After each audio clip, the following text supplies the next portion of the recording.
Akhirnya terungkap sosok mafia tambang di Raja Ampat, Papua Barat Daya.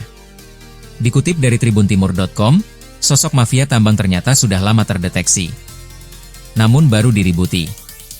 Mafia tambang terungkap setelah Presiden Prabowo Subianto mencabut 4 izin usaha pertambangan, IUP, di Raja Ampat.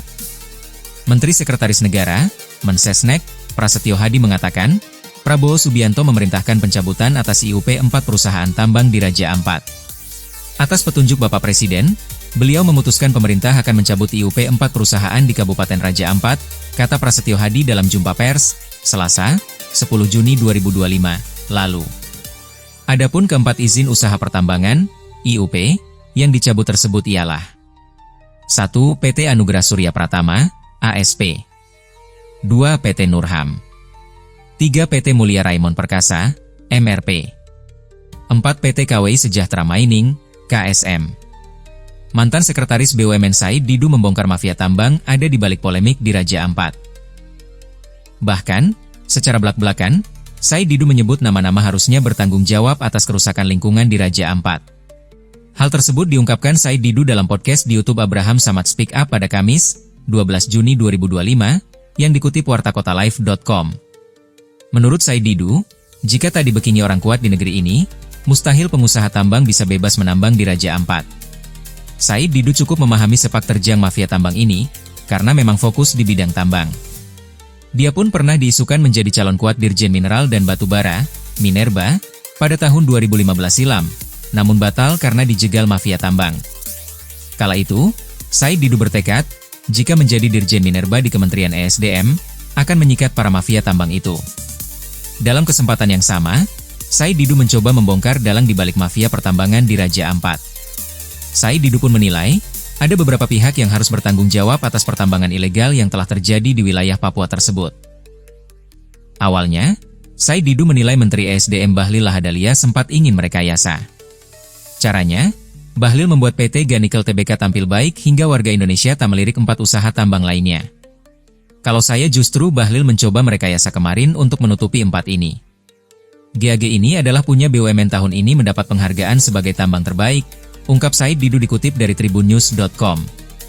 Awalnya, saya menduga yang lain dibiarkan sementara yang lain merusak, sedangkan gak berada di luar geoparknya Raja Ampat.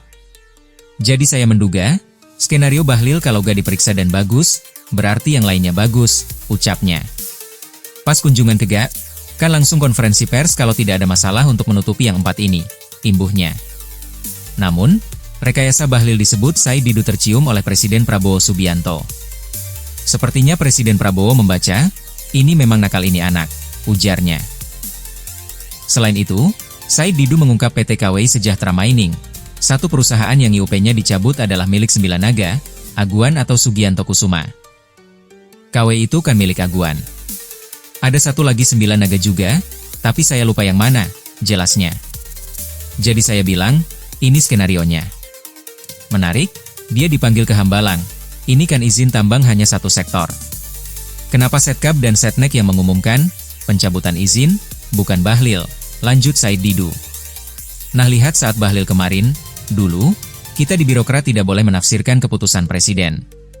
Kemarin dia mencoba menafsirkan, akhirnya Teddy melototi dia teruskan, imbuhnya. Jadi menurut saya Pak Prabowo sudah tahu anak ini nakal, ujarnya lagi. Ketahuan nakalnya, jadi dia mau menutupi kesalahan 4 yang lain, karena ada 9 naga di situ, ungkap Said Didu. Ini skenario yang kebuka oleh Prabowo, tegasnya. Tentang perizinan, Said Didu menilai banyak aturan yang diubah demi memudahkan perusahaan mendapatkan izin tambang. Said Didu menilai Jokowi dan seorang menteri adalah sutradara di balik semua ini. Tentang izin, kita harus tahu bahwa Jokowi dengan menteri yang paling berpengaruh itu sutradara tambang. Itu adalah menteri yang berpengaruh, tegas Said Didu.